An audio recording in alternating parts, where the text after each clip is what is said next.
रही मन धागा प्रेम का, मत तोड़ो चटकार,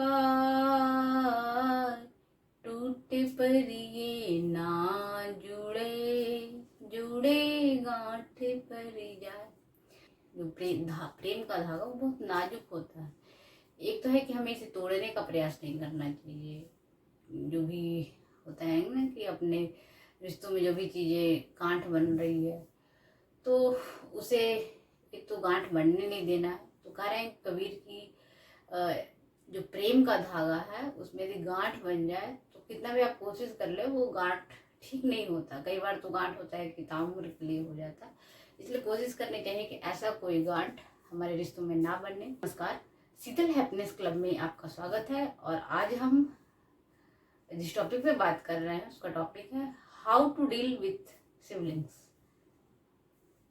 सिबलिंग्स का इसलिए बात करें कि इस पे बहुत कम बातें होती है। सिबलिंग्स में जो तनाव होता है वो एक सिबलिंग्स में जो बचपन से लेकर बड़े उनकी उम्र तक होता है। बचपन में जो उनके बीच जो रिश्तों में जो टेंशन होता है उसके रीजन अलग अलग होते हैं। जब वो छोटे बच्चे होते हैं तो उसका खिलौना अगर दूसरा ने ले लिया तो वो उनके बीच झगड़े हो सकते हैं। जब बड़े हो गए तो कपड़े के लिए हो सकता है, अगर गर्ल्स हैं तो नेल पॉलिश के लिए हो सकता है। तो ये छोटी छोटी चीज़ें हैं जो किसी न किसी वजह के लिए आर्ग्यूमेंट ये चीज़ें होती रहती हैं।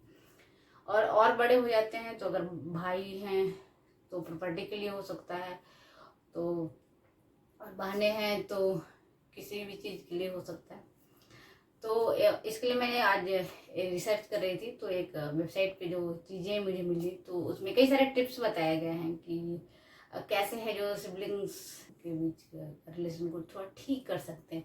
जिसमें एक है कि अगर सिबलिंग्स मतलब आपके ब्रदर भाई का हो, बहन का हो, या फिर भाई और बहन दोनों का। तो किसी भी रिलेशन में जो अगर कोई आर्ग्यूमेंट हो रहा है तो उसके पीछे का हमको लॉजिक देखना है। हमें समझना है कि ये जो हमारी छोटी बहन है हमसे इतना लॉजिक या क्यों कर रही है, तो हमें उसके पीछे का रीजन समझना है।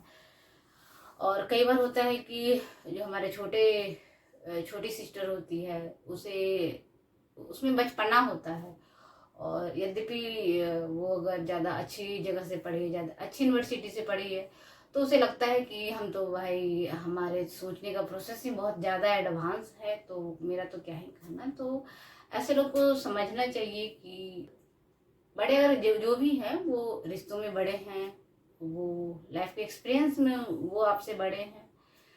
तो अगर हमारी मम्मी ने अगर पढ़ाई नहीं की तो ये मतलब नहीं होता है कि वो जीरो है। उनको जो लाइफ का एक्सपीरियंस है अगले जितने से 50-60 साल का जो भी एक्सपीरियंस है वो हमारे बहुत काम की होती है। अगर हम उस एक्सपीरियंस को अपनी लाइफ में अप्लाई करें तो हम बहुत आगे बढ़ सकते हैं। तो वैसे ही सिबलिंग्स के बीच है कि अक्सर छोटे लोगों को बड़े लोगों से सीखना चाहिए।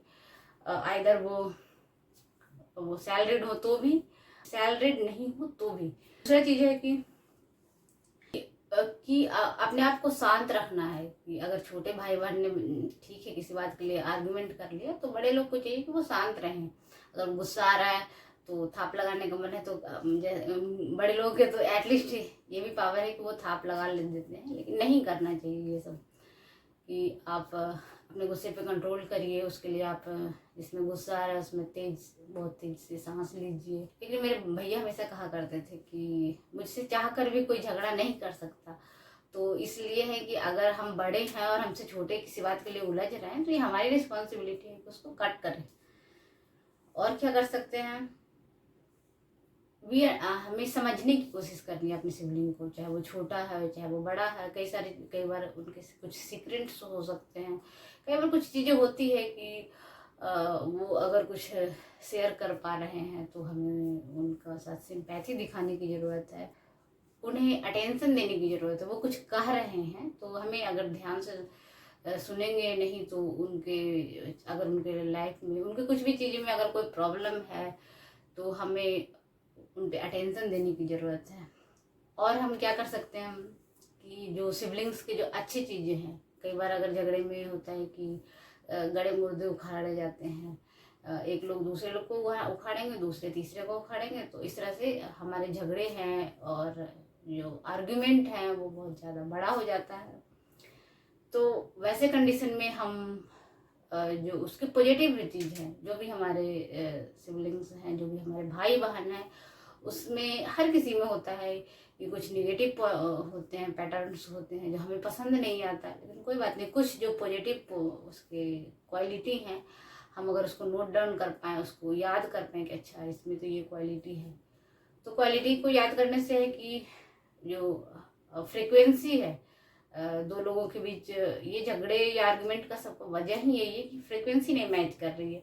तो उस फ्रिक्वेंसी को मैच करवाने के लिए एक सबसे अच्छा तरीका है कि हम उसके अच्छे वाले क्वालिटी को, उसके गुण को याद करेंगे, उसको नोट डाउन कर सकते हैं कि हाँ ये मेरी सिस्टर है, ये मेरे भैया है, इनमें ये क्वालिटी है। और क्या कर सकते हैं, जब हम और बड़े हैं तो अगर कई बार होता है कि सब मैरिड हैं और सब अलग अलग सेटल हैं, फिर भी किसी न किसी बात के लिए आर्गुमेंट हो रहा है, तो आप सलाह दिया गया है कि आप एक जगह इकट्ठा होइए और फिर उसका एक क्या समाधान प्रस्तुत करिए। कोई आपने नियम बनाइए कि हाँ भाई ये इसका एरिया है, तो इसमें कोई इंटरफेयर नहीं करेगा। तो ये चीज़ आप कर सकते हैं।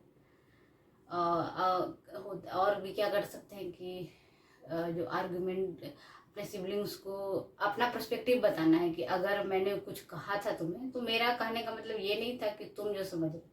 कई बार होता है कि जो दूसरे लोग हैं वो बातों का बिल्कुल उल्टा मतलब निकाल लेते हैं, तो वैसे में अपना पर्सपेक्टिव रखना जरूरी चीज़ है। और कई बार अगर बातें बड़ी हो रही है तो पेरेंट्स को इन्वॉल्व करना होता है। पेरेंट्स जो भी डिसीजन देंगे वो सही देंगे और वो सब पे मान्य हो। और अगर कई बार होता है कि इन सब से भी समाधान ना निकले, तो फिर बताया गया कि आप डिस्टेंस मेंटेन करके रखिए। जितना कम से कम बात करेंगे, जितना कम से कम आप बात करेंगे, उतना ही कम आर्गुमेंट होगा। और क्या कर सकते हैं कि किसी सिबलिंग्स के बैड बिहेवियर है तो उसको हम इग्नोर कर सकते हैं। कई बार होता है कि साथ रहने पे इग्नोर करना मुश्किल होता है, तो वैसे में है कि आप डिस्टेंस बना के रखिए और खुद को शांत रखने की कोशिश करिए, पीसफुल। आज ही मैं मॉर्निंग में सब किसी को, अपनी सिस्टर को ही बता रही थी कि जो पीस है उसकी फ्रीक्वेंसी सबसे ऊपर होती है। मैं को फ्रीक्वेंसी का एक चार्ट दिखाऊंगी, उसमें जो जैसे सबसे जो लोएस्ट फ्रीक्वेंसी वाली चीज़ें हैं वो है एंग्री, आपका जो भी डर, तनाव, ये सब बहुत लोएस्ट फ्रीक्वेंसी की चीज़ है। जो हाईएस्ट फ्रीक्वेंसी की चीज़ है लव, पीस। लव के ऊपर भी पीस है जो लव से भी ऊपर है, यानी कि प्रत्येक सोल है, जितनी सारी सोल है इस धरती पे, सबको शांति पसंद है। इसलिए जब हम बहुत ज़्यादा परेशान होते हैं तो हम कहते हैं कि प्लीज़ मुझे शांति से रहने दो, क्योंकि शांति ही आत्मा का अल्टीमेट गोल है। और अगर हम किसी वजह से परेशान हो रहे हैं तो इसलिए जो भी चीज़ें हैं, आई थिंक मैं कुछ सारांश समझा पाई हूँ। एक बेसिक जो मेरा मूल मंत्र है कि जैसे सिबलिंग्स के जो रिलेशंस को, उसमें थोड़ा सा जो केयरिंग वाली चीज़ें उसको डाल के हम ठीक कर सकते हैं। लेकिन कई बार हो सकता है उससे भी ना बात बने, कि या हम किसी को प्यार से चाय देने गए वो चाय ही फेंक दे, तो कोई बात नहीं, ऐसे भी सिबलिंग्स को बर्दाश्त किया जाता है कि ठीक है अगले हम 2 दिन तक तुम्हें चाय ही ना पिलाएं। तो ये अपने तरफ से कोशिश करना चाहिए कि सिबलिंग्स के जो रिलेशंस हैं हम लविंग और केयरिंग नेचर से उसको ठीक कर सकते हैं। और ये नेचर, ये जो चीज़ है वो हर जगह पे अप्लाई होता है। तो मेरे जो लाइफ का जो बेसिक फंडा है, खुश रहें और खुश रखें सबको, खुद भी खुश रहें, सबको खुश रखें और उन सारे नेगेटिव चीज़ों को ख़त्म कर दें जिससे आपकी खुशियाँ कम हो रही है, चाहे वो रिश्ते हों, चाहे वो चीज़ें हों, जो भी चीज़ें हैं। तो खुश रहें और खुशियाँ फैलाते रहें। Thank you so much.